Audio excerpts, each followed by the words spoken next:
this continent is the biggest continent in the world, not separated even by a river. The rivers that are there flow with the continent. They don't cut it into half or quarter. All continents put together will fit into Africa.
At this time, I have the honor to present to you the moral leader of our nation.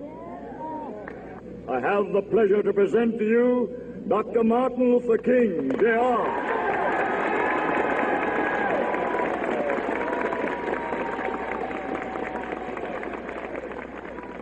I am happy to join with you today in what will go down in history as the greatest demonstration for freedom in the history of our nation.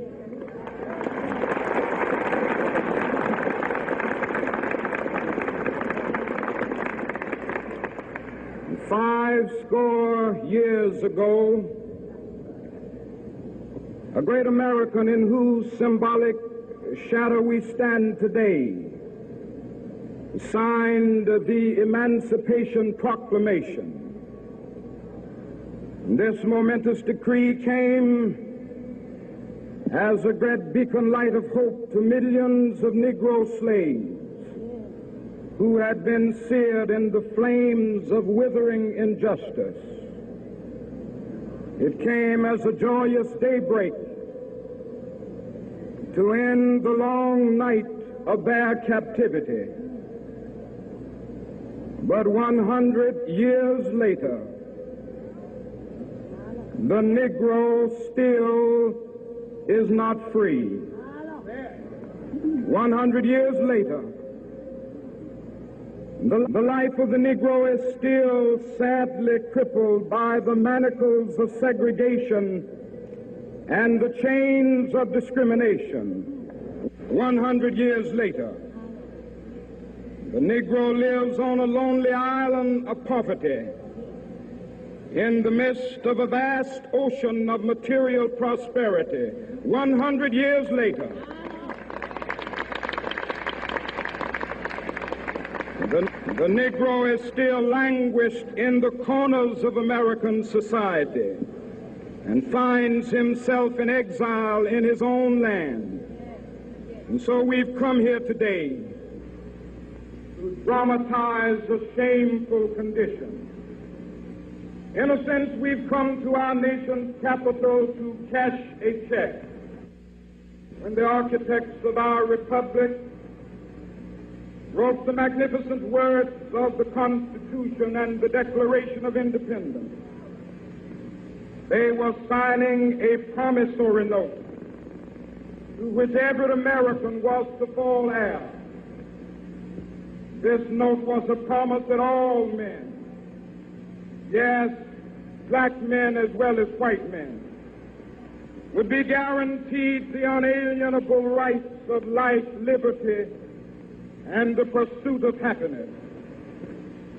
It is obvious today that America has defaulted on this promissory note insofar as her citizens of color are concerned. Instead of honoring this sacred obligation, America has given the Negro people a bad check, a check which has come back marked insufficient funds.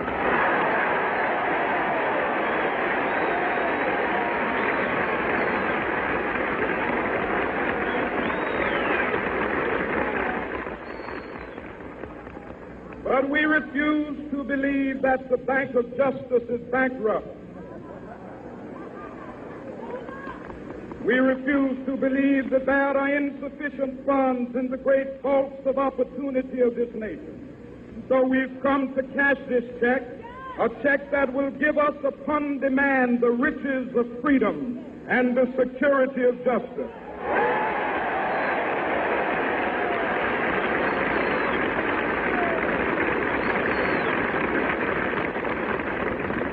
We have also come to this hallowed spot to remind America of the fierce urgency of now. This is no time to engage in the luxury of cooling off or to take the tranquilizing drug of gradualism.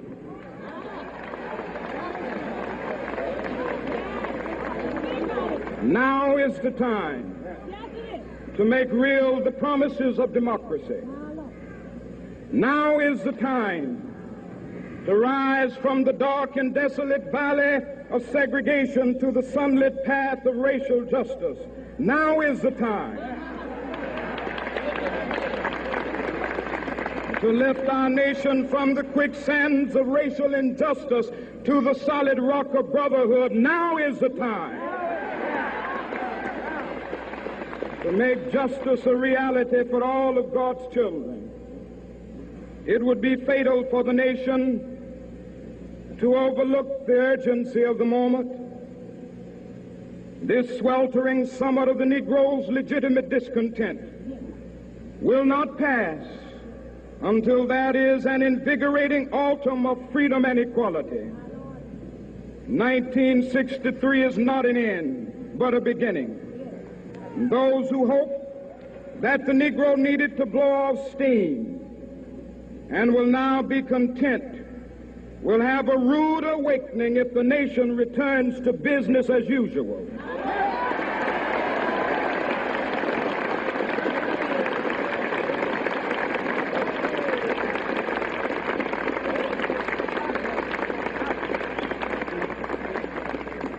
There will be neither rest nor tranquility in America until the Negro is granted his citizenship rights. The whirlwinds of revolt will continue to shake the foundations of our nation until the bright day of justice emerges. But that is something that I must say to my people who stand on the warm threshold which leads into the palace of justice. In the process of gaining our rightful place, we must not be guilty of wrongful deeds. Let us not seek to satisfy our thirst for freedom by drinking from the cup of bitterness and hatred.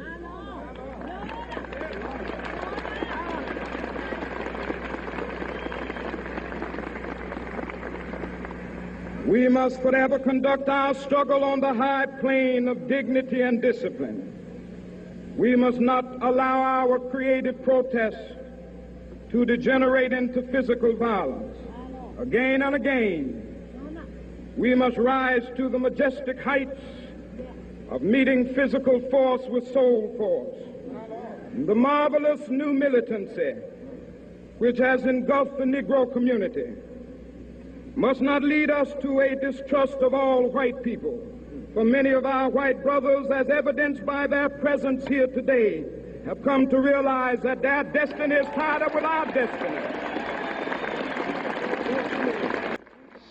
Now, someone may be asking the question at this point in the video, what has a Martin Luther King speech made, I think, in 1963 got to do with anything about Jerusalem, the real Jerusalem, where it's at? So I don't want you guys to fret too much. Just stick around and follow me closely. All of this is going to make sense by the time you get to the end of the video. So do not fret. You'll understand how all this ties in. So let's go.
come to the concealed mystery of iniquity, we had to lay all that foundation so we could determine a few things which will make a lot of people understand what's really going on in this world. So, like we started with the video and with most of the ads for the video, or rather preview, we were trying to make you guys understand that the whole reason for our channel, for all the videos that we've made, the book, was to lead you up to this point. Starting the channel, we had a very predetermined idea of how we wanted the channel to go, especially with the videos. We started with very simple stuff that people had an interest in, such as the gender, or determining the gender of a few people who are questionable. And then after that, we worked you guys into understanding a little bit of history, taking it step by step, and then trying to make you understand the people behind all what's going on in the world, which happens to be the Vatican. But then the story wasn't still complete. And the reason why we couldn't tell the whole story in, let's say, a single go on any video is because for a very long time, the world has been trained in such a way not to understand reality. So the best way I can put it is this. If you've had a child and you've trained this child the whole entire life to believe that the earth is a globe, for example, it's and the only thing that the child knows is that the earth is a globe. It's very, very difficult for that child to come through that reality, to see it differently, especially if you don't have the facts to back it up. So that is how this whole story with our channel went. We were trying to feed people slowly so that when they come to the full realization of what's going on in their world, it will not be so much of a shock. But lately we found out that people, instead of learning, have been regressing. They can really, the best way I can put it is that they don't really know how to accept this information. They don't know how to think. So that was the major problem that we were trying to address on the channel, by trying to make people to understand how to think to arrive at this point. So far, we think that we've done a pretty good job, even though the majority of the people who watch our videos really won't understand what's going on. But for those who did, especially those who have the book, they'll be able to understand this reality that we are going to unveil. And part of unveiling our reality to us is that for a very long time, one of the things that we have to bring to your attention is that for a very long time, throughout history, there's always been a kingdom in place that has ruled this world. So whether it be the maybe from the Babylonian Empire, the Egyptian, the Medes and the Persians, the Greeks, and the Romans. So currently we are in a civilization in which we do not know what kingdom is ruling us, because we've been taught that the Roman Empire fell. Okay, and if you study your history pretty well, you'll understand that one of the reasons for the Roman Empire falling was that the Roman Empire, first of all, was an empire that ruled the entire world. So I want you always, guys, to remember that when an empire rules, it rules the entire world. But we've been taught, and taught wrongly for a very long time, that empires only rule a part of the world, which is not true. When empires rule, they rule the whole entire world. So, for example, a lot of people will think about it in this way, and they've come to believe, for example, that maybe the United States, the Americas in general, was discovered during the time of Columbus, but this is not the case. The Americas was always a known continent right from the time of the Egyptian and Babylonian empires. So I want you guys to always remember that. When an empire rules, they rule the whole entire world. So that means that the Babylonians knew about North and South America, Australia. The Egyptians knew about it. Like we've talked about, or we showed you earlier in the video, that if you go through looking at the relics that you find scattered all over the world, you find some sort of Egyptian artistry or Egyptian culture in it, is because the Egyptians knew about it. Okay, so the same with the Greeks. The Greeks knew about North and South America and Australia, and the same with the Romans. So, to start off this story, we have to take a look at the last empire which we believe has fallen according to history and they no longer exist, which is the Roman Empire. Because to understand the story of the concealed mystery of iniquity, we need to understand where Jerusalem actually is. There's so much fight going on in the land of Israel, or Palestine as they call it today, over the Temple Mount. So, for example, you have a mosque there. I think the is it Al Aqsa Mosque, and you also have a lot of, like, other Christian or churches or synagogues created by the Catholic Church all around in that area. And there's a constant fight going on between the so-called Palestinians who say they are Arabs against the Jewish albinos who reside in Israel for the Temple Mount. So, and a lot of people are trying to figure out, is the Temple Mount, is it where you have the Dome of the Rock right there? So we're trying to get to the bottom of all this, because this all ties into understanding the concealed mystery of iniquity that you're watching right here. So before we get started on all that, there's one thing. You're looking at the screen right here and you're wondering what you are looking at. The reason why we pull this up is to make you understand that the Romans were actually black people. So that is one thing you have to get into your understanding. The Romans were black people. And how do we know that the Romans were black? The reason why is when you look at this particular page right here, which talks about albinism, which humans suffer from, which makes the human being to have straight hair, which is the number one identification of someone having albinism, natural straight hair. It doesn't matter what the color of the skin looks like. From reading this particular page, you will understand that the Romans, in the time of the Roman Empire, that the Romans knew about people having a lack of melanin, which is termed albinism. Okay, so what are we trying to say here? If the Romans weren't black, a lack of melanin wouldn't be considered rather to be let's say, what's the best word to put it? It wouldn't be considered to be abnormal. It would be the normality. So for you to term people having a lack of melanin as an abnormality, that means it's not the normal case. So what am I saying? Let's say, for example, as we've been taught throughout history and throughout our whole entire lives, that people with straight hair, or the white albino people who run the world today, have always been the people running the world. They would not call themselves human being, because the word human there comes from two words. Hue means to have color, and man means being. That means being has color.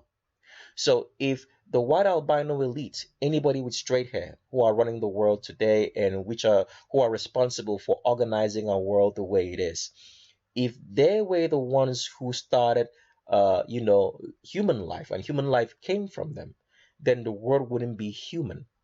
It would be something like unhuman or no human, because hue there means to have color.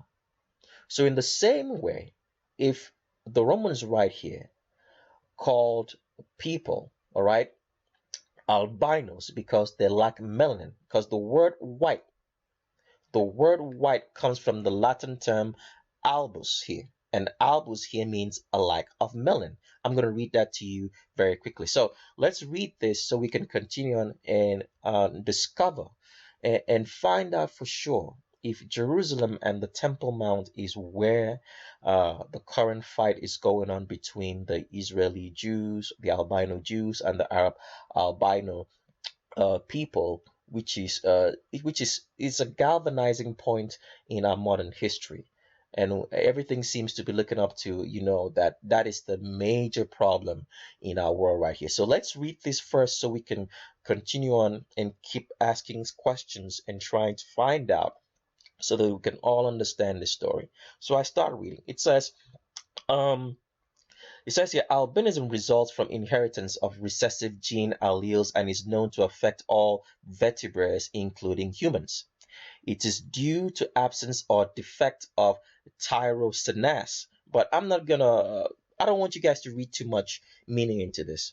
It's not, the people who write the stories, which we know, all right, are the albanic elite, try to confuse you to understand what it means to suffer from a lack of melanin. It has nothing to do with any copper containing enzyme, as they're reading here, that is due to that absence of defect of this copper containing enzyme. Is like we've explained before in this particular series, which is the part number 3 that you're watching right here. We've talked about the fact that when people do not have a melanin, it's because the protein, the egg and the sperm, which is responsible for bringing human life into being, has been deprecated.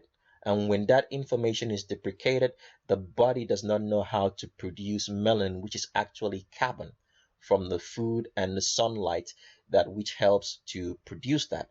So I don't want you guys to read this too much into it, or read much into this and get confused about it.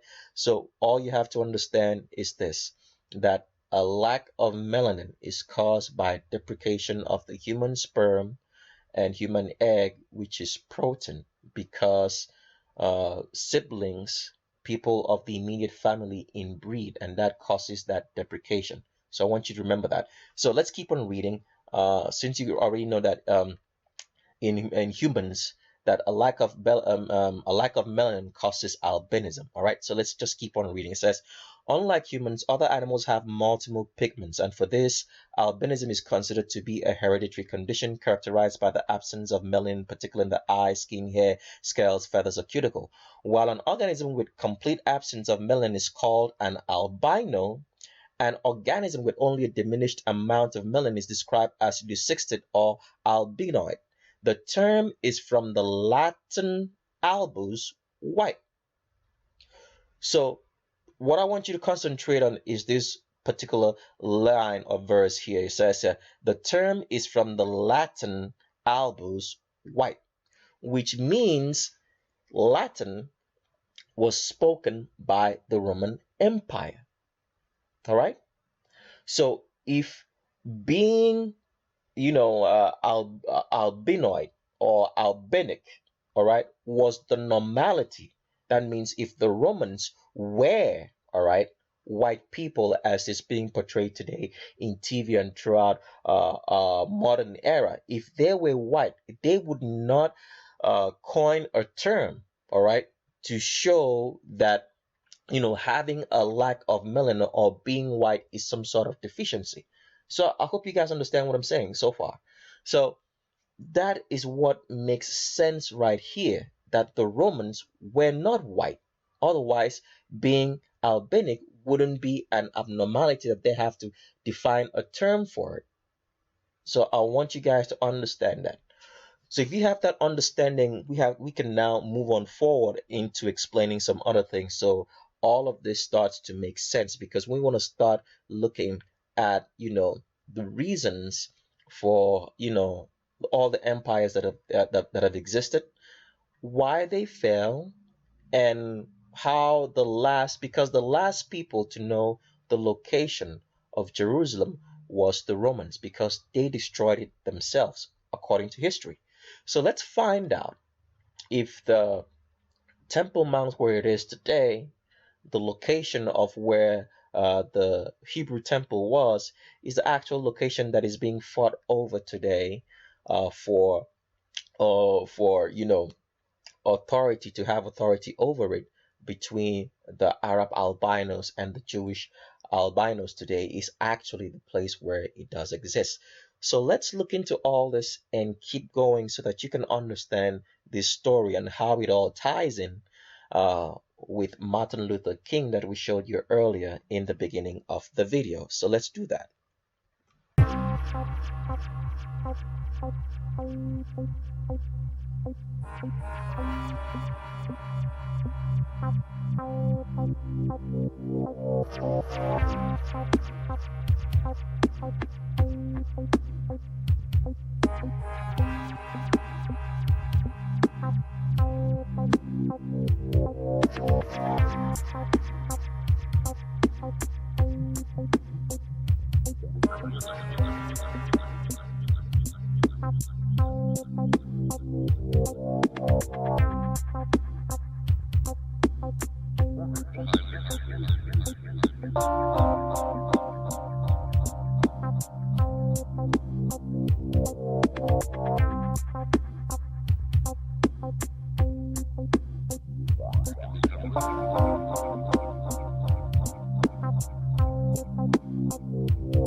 The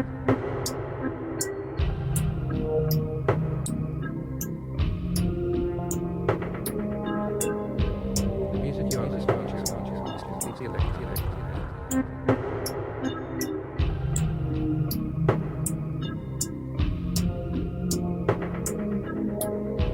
The music you are listening to is completely electronic.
The music you are listening to is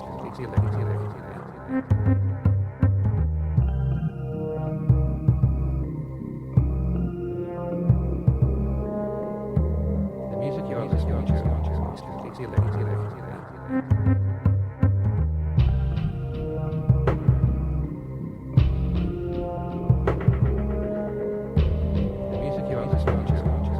See you later.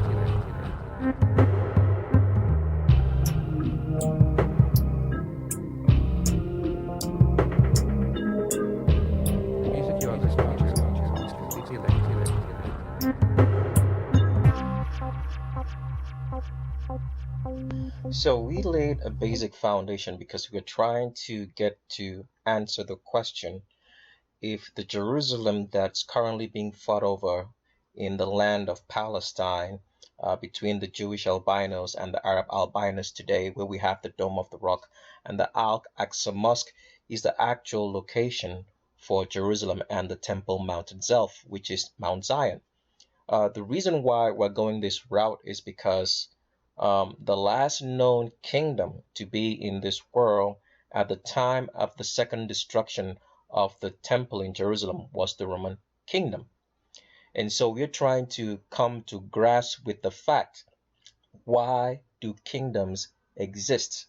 And so that's where we at this particular point, so we can all lead you down the road to looking and trying to come to grasp to understand if Jerusalem is actually where it is today. Now, one of the first questions we have to ask is this: why is there always a kingdom that's ruling this world? To answer that question, we have to go back to the beginning of all things, which happens to be in the book of Genesis. Now, when Yahweh created the heavens and the earth, that means the heavens that we see, meaning the skies above us, and the earth that we walk on, and the waters all around us, he gave unto Adam dominion over the whole entire earth. It was Adam's. So Adam had the right over everything. So that means the world at the start of all things was a kingdom. So that's the first thing that you have to understand. So when Yahweh gave Adam dominion over the whole entire world, he didn't set a kingdom-like structure. Like that means there was no monarchy. Adam was not supposed to be the king. He was supposed to have dominion over the entire world, him and his children. Okay? So the concept of kingdoms and having kings isn't something that, Yahweh himself placed on humanity. This is something that came about because of the fall of man. So what happened in the Garden of Eden uh, had had a lasting ramifications on the structure of the way the world was intended to be right from the start. So what happened was, when Eve, because the Bible clearly says that Eve was deceived and Adam was not. Eve was deceived. That means when you deceive someone who doesn't know what they have, or doesn't know who they are or what they got. Does it make sense? Or somebody who doesn't have enough common sense reasoning and logic to understand knowledge. Those are the people that you can deceive. So the best way I can explain is this. So for example, a lot of people in today's world are deceived by the concept of race. Race doesn't exist. All right? So since you're deceived by the concept of race, someone can therefore tell you, oh, there is the black race, there is the Caucasian race, there is the Asiatic race, and so many other races, and so on and so forth. And a lot of people are going to buy into that. All right? But if you understand, okay, that there is no such thing as race, nobody can deceive you when it comes to racial matters. Because you're going to call them out on it and say, there's no such thing as race. You only have ethnicities. So does that make sense so far? So Eve was deceived. Adam wasn't. So what does that tell you? That Adam knowingly ceded dominion of this world onto Satan. Now that part is not going to be in the Bible, but that is exactly what happened. Because you have to remember this. When Yehoshua was being driven into the desert to be tempted by Satan, okay? Satan told him, if you bow down and worship me, I'm going to give you all the kingdoms of this world. And he made Yehoshua to see how the whole entire kingdoms of this world in a moment of time. So that means Satan knows the beginning, right, of the kingdoms of this world, and he also knows the end. And Yehoshua did not argue with him to say, Satan, you are lying. Where did you receive the dominion of all the kingdoms of this world? He received it in the Garden of Eden from Adam himself. Adam knowingly ceded that authority to him when Adam, who wasn't deceived, decided to eat the apple or eat the fruit of the tree. Let's not call it an apple. Eat the fruit of the tree of the garden in which Yahweh had told them, you shall not eat of it.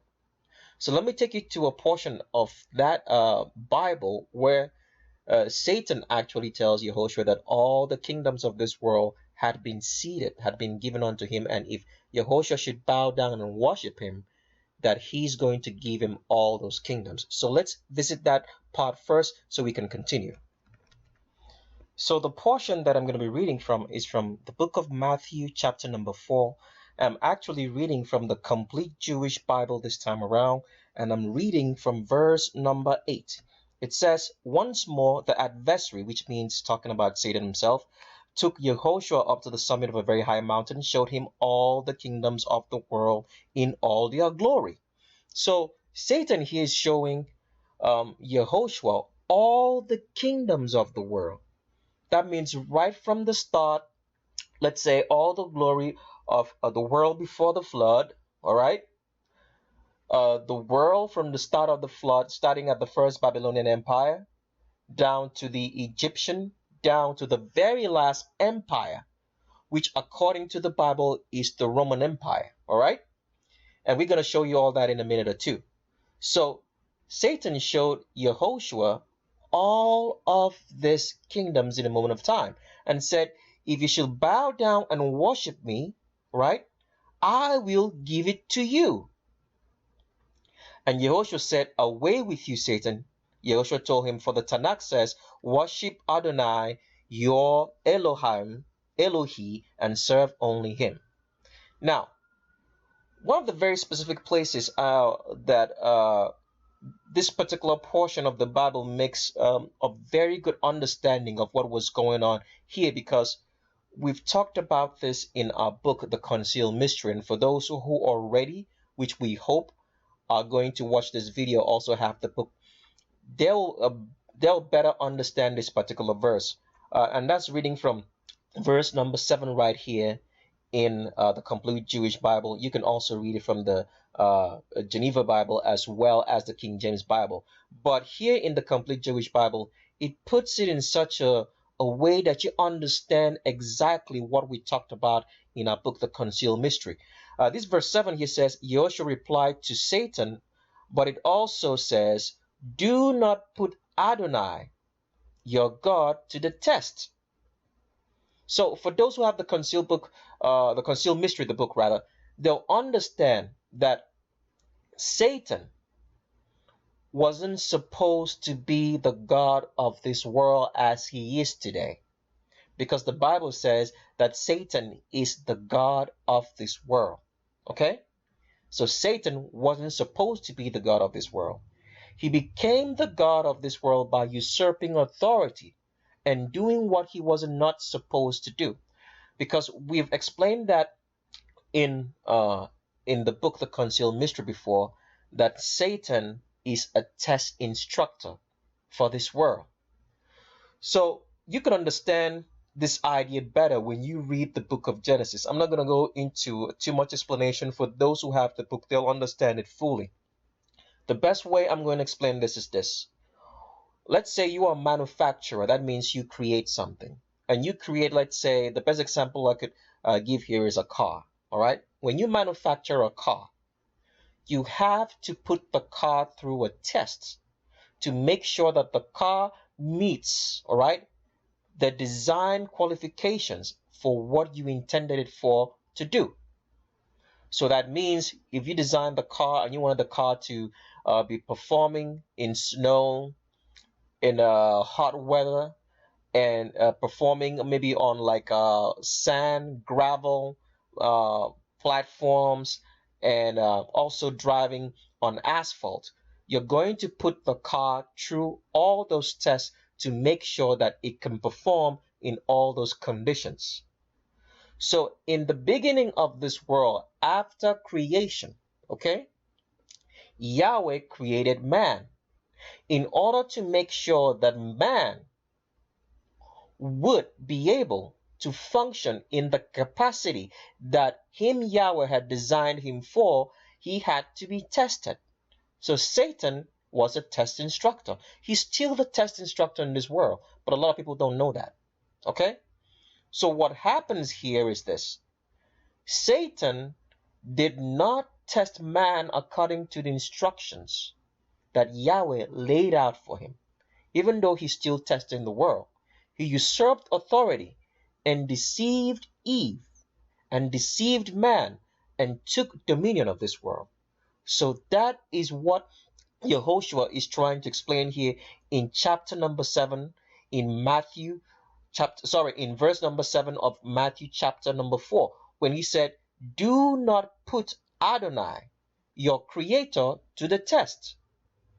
So what's the best way to explain this? If you manufacture something, all right, okay, and you give it to a test instructor to run the test on whatsoever you manufactured, the test instructor ought not to put the manufacturer or the creator himself to a test. And so this is what Satan was doing here. So I hope that clears up a lot of things for you guys to understand. If you have the book, The Concealed Mystery, you understand it far more better as you're watching this video. So let's continue on with this fine conversation.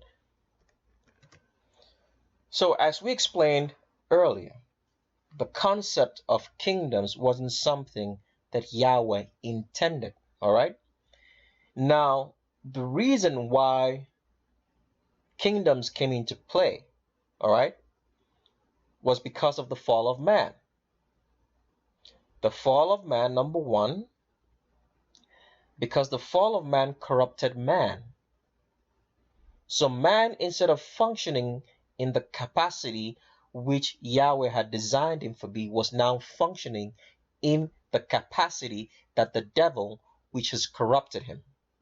So the best way I can explain this is this, all right? So if you notice in kingdoms all around the world, the presidents are worshipped. Let's take, for example, presidents. Presidents, prime ministers are worshipped and adored, all right? When that happens, you have ceased to look at Yahweh as your king, and now you're worshiping a man as a god. Man is corrupt, so when you worship man, you're directly worshiping Satan. And so that's what a lot of people do today. They set up men as their gods.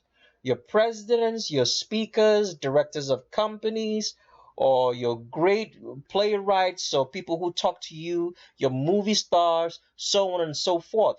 When you get involved or engrossed in seeing somebody in that position that he looks like he's a god to you, you're indirectly worshiping Satan.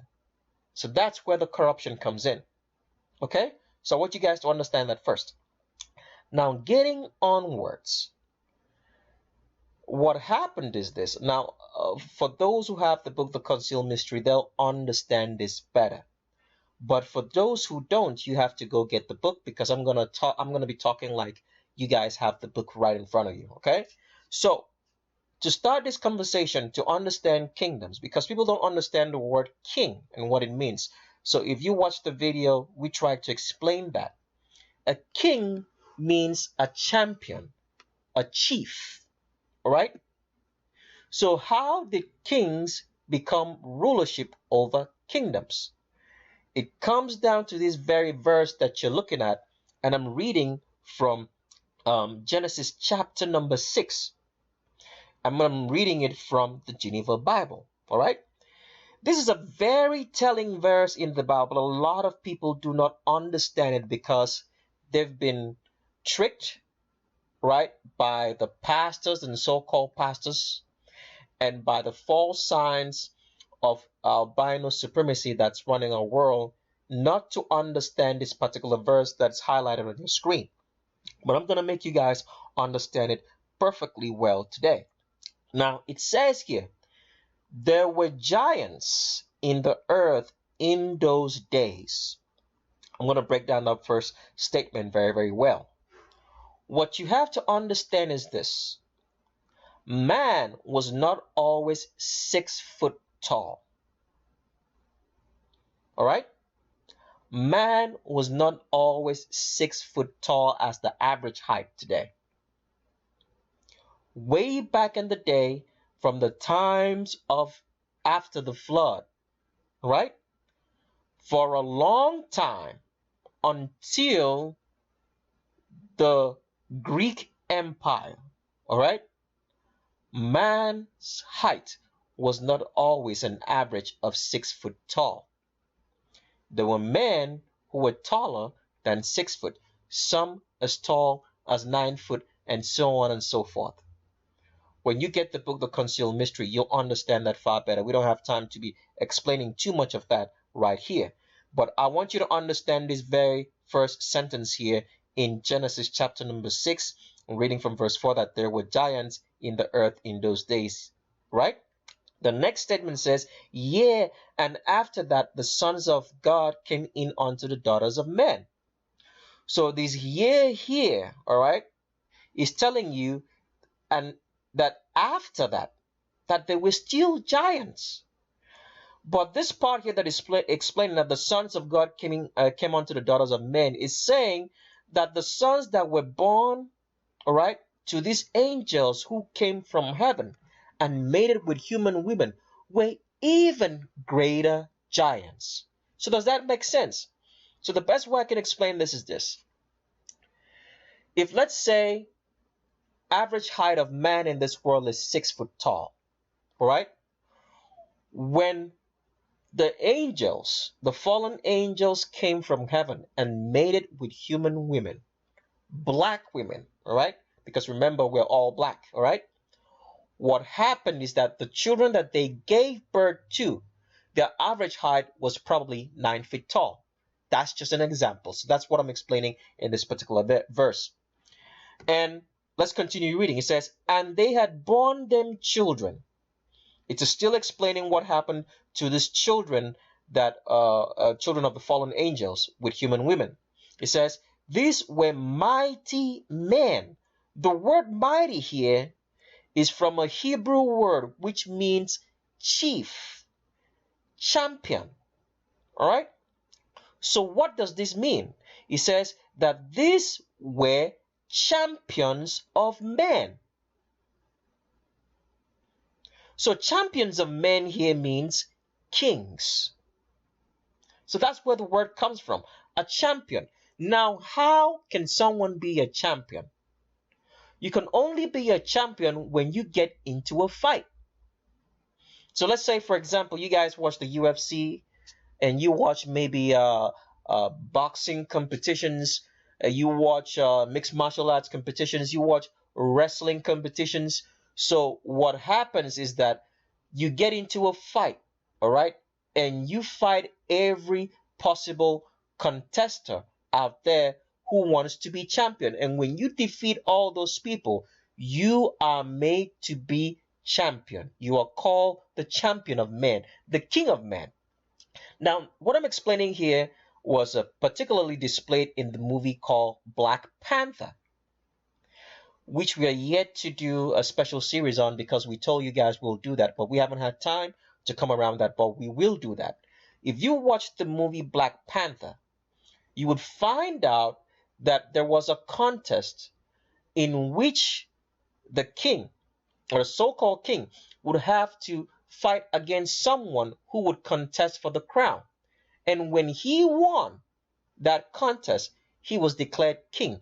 He was declared champion over men. So I want you guys to remember that. Now, in this particular verse here, right here, that we're still reading, it says, which in old time were men of renown. All right? That means these champions were known all over the world as kings during that time period. Now, the question we have to answer is this. How did these children of the fallen angels, because the children of the fallen angels brought about the establishment of kingdoms. All right? They brought about the idea of having kings. It was something that Yahweh never intended for any of us to be ruled by anyone but him. Okay? So the children of the fallen angels became kings because they were much more bigger, all right, than normal men, than other regular average men. So just like we gave you that example, that let's say in today's world, the average height for a man is 6 foot tall, all right? So if you found someone who was 9 feet tall, he was bigger and far stronger than you. So if he defeated all of you guys, now he became your champion, he became your king, just like in the movie Black Panther tried to portray that. Okay? In which the king fights a contestant, and if he wins, he's the champion, he's the king of that clan. So this is exactly the same thing that was happening in old times. And this is how people became kings. The kings, all right, would be a champion. That means he fought and he would subdue everybody else and he would be declared king. So kings means champions. So that's how the concept of kingdoms came to be. So what you have to understand and take away from all of this, because we try to lay a foundation if you watch the video up to this point in time, the biggest, strongest people were always kings. That's how the establishment of kingdoms has been all through history. Okay? So right from the time of Nimrod, of the first Babylonian king after the flood, he was the biggest, strongest, tallest person in the neighborhood. So he subdued everybody else and he was called king.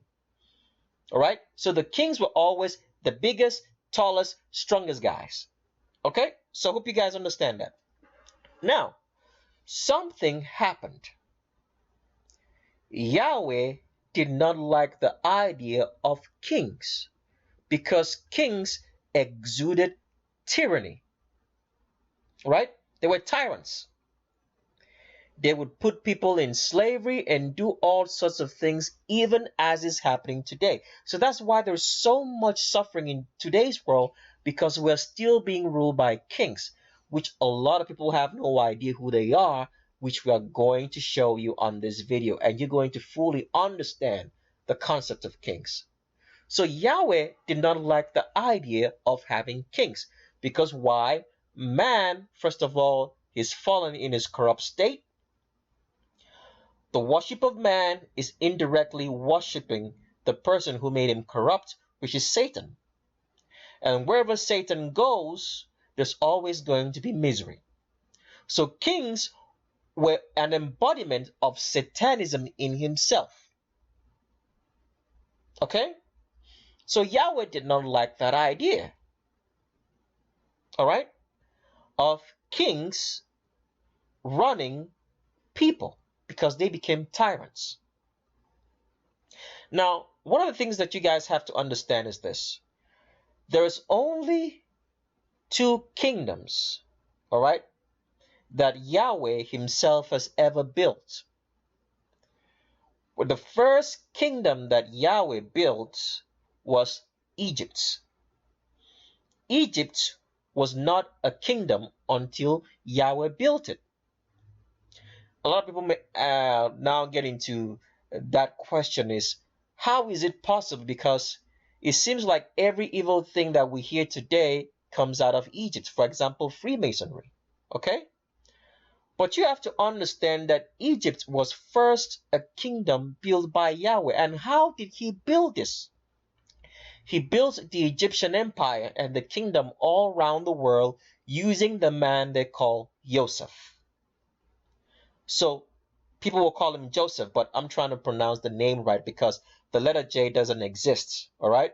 It's something that was fabricated to make sure that the names of the people of the Bible could be changed and that history would be lost. So that's why I'm calling him Yosef, all right?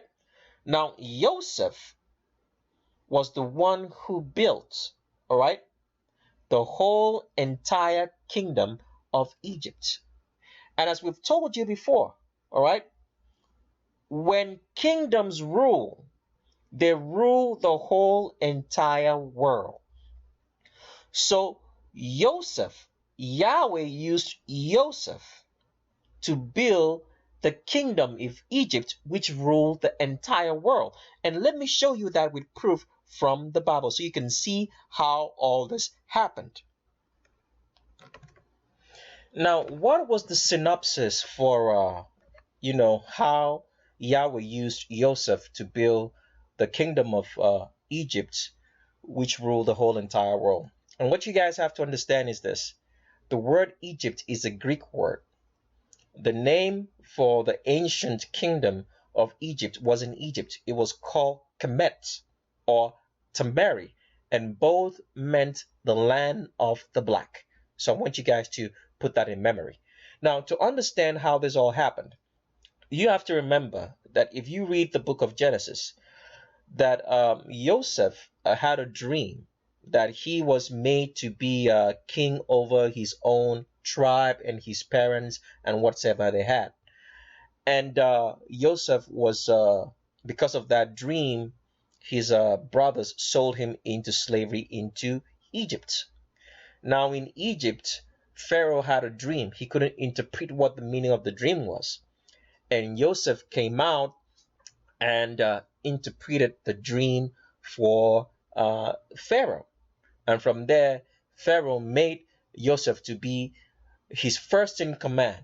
He was only, the Pharaoh was only higher than Yosef in terms of let's say the throne. But besides that, everything that was being done in the land of Egypt was controlled and ran by Yosef himself. So why was there a famine? Because the interpretation of the dream of Pharaoh was that there was going to be a famine in the whole entire world. And there will be 7 years of plenty and 7 years of famine, something of that nature. You guys can go read the whole entire story to know that. I'm not sure it was 7 years, but I'm just trying to give you a synopsis of the story. So what happened is this. When after the events of Babel, the Tower of Babel, in which the introduction of languages came into this world, and which makes everybody to speak a different language one way or the other. After those events, there's a lot of evil being spread around the world. And people don't know this, but it still does. The very things that were happening at the time of the Tower of Babel are still happening today. So that means, for example, people were getting slaughtered and killed, enslaved.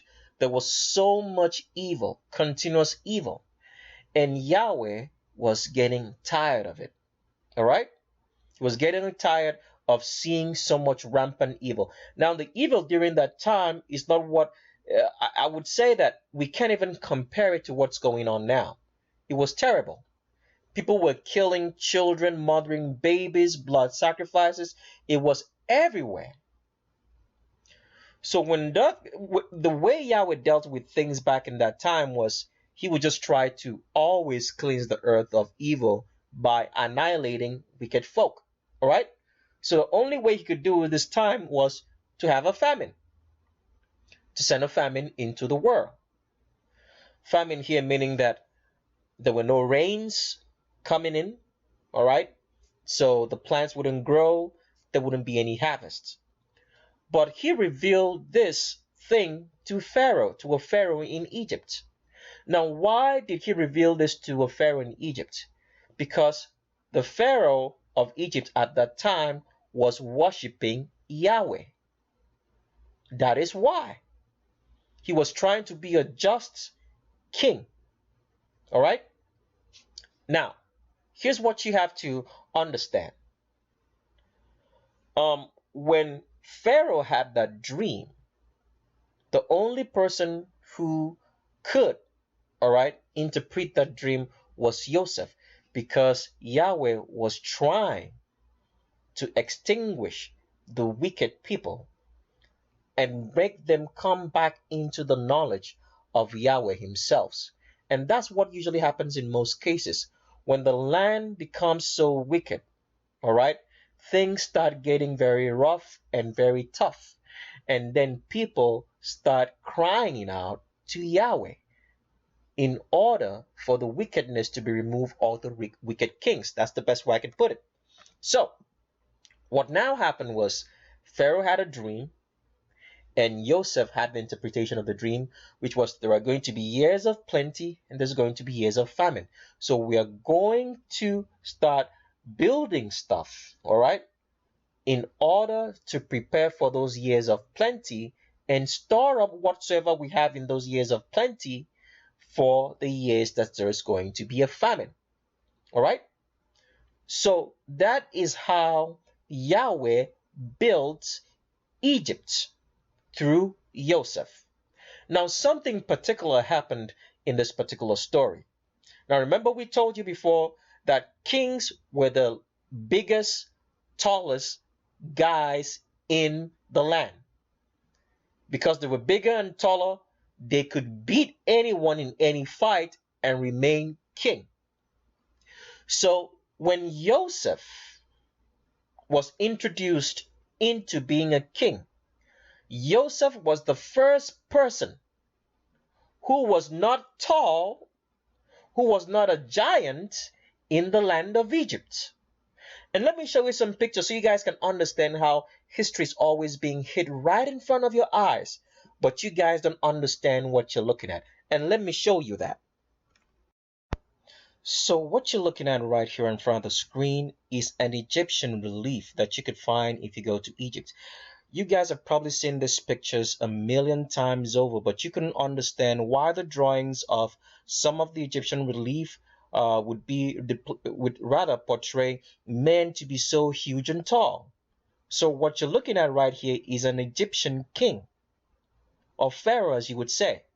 The pharaohs and kings of ancient times were always the biggest, tallest guys that you could find around. So that's why they could be strong enough to defeat anybody else and remain on the throne, like we explained before, using the Black Panther movie, which was shown to you guys, and you guys didn't understand what you were looking at. A king would have to be the biggest, tallest guy so he could defeat anybody else around him. Otherwise, he could not be king. All right?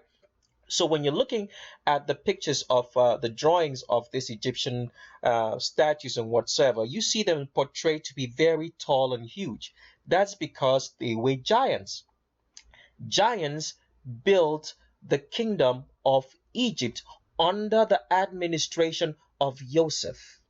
And we'll explain that all in a minute or two. But I just want you, first of all, to take a good look at this picture and see that this guy right here is bigger and taller than the other guys that he's holding. And he's holding 3 of them right here. So these are normal. These guys are still giants, but you have to understand that there were much smaller giants to this one, because this is not the regular height of normal human beings that you see today.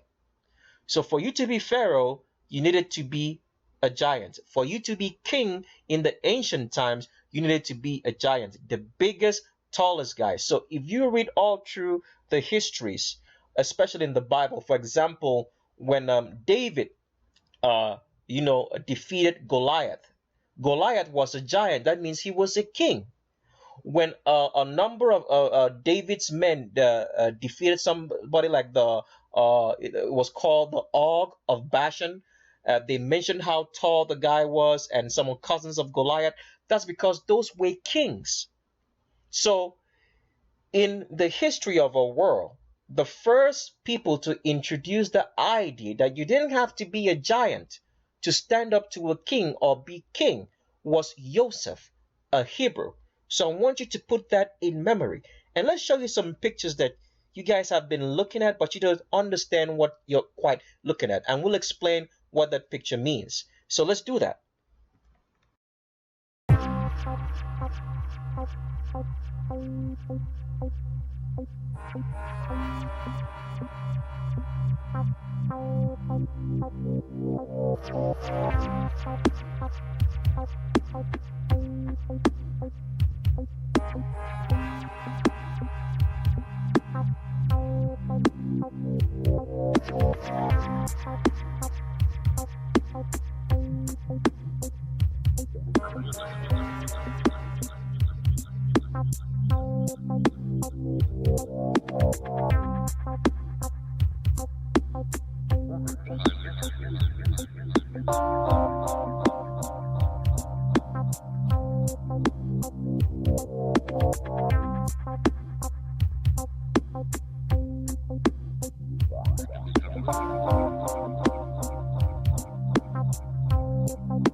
Our village is on the bank of the Nile, in Nubia, at a couple of days' journey from Aswan.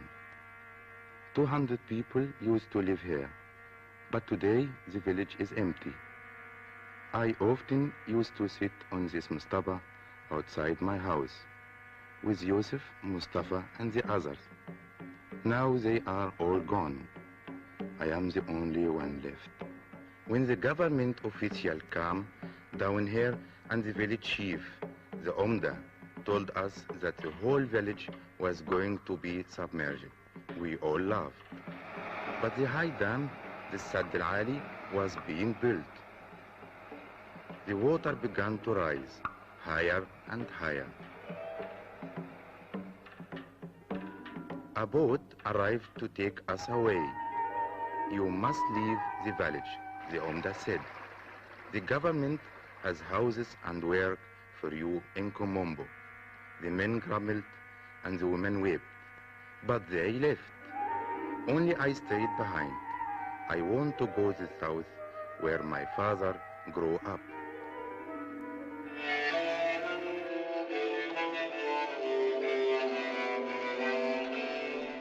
In the 1950s, the Egyptian government decided it needed to build a dam in the Nile River near Aswan. The dam would create a lake, help control flooding, and also generate hydroelectricity to help Egypt industrialize.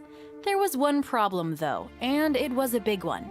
The Abu Simbel monuments, built 3,000 years earlier, would end up submerged in the lake. The Abu Simbel were priceless, ancient temples that were built by order of Ramses the Great to honor the pharaoh himself and Nefertiti, his queen. They were irreplaceable pieces of Egyptian and world history, but Egypt badly needed this dam.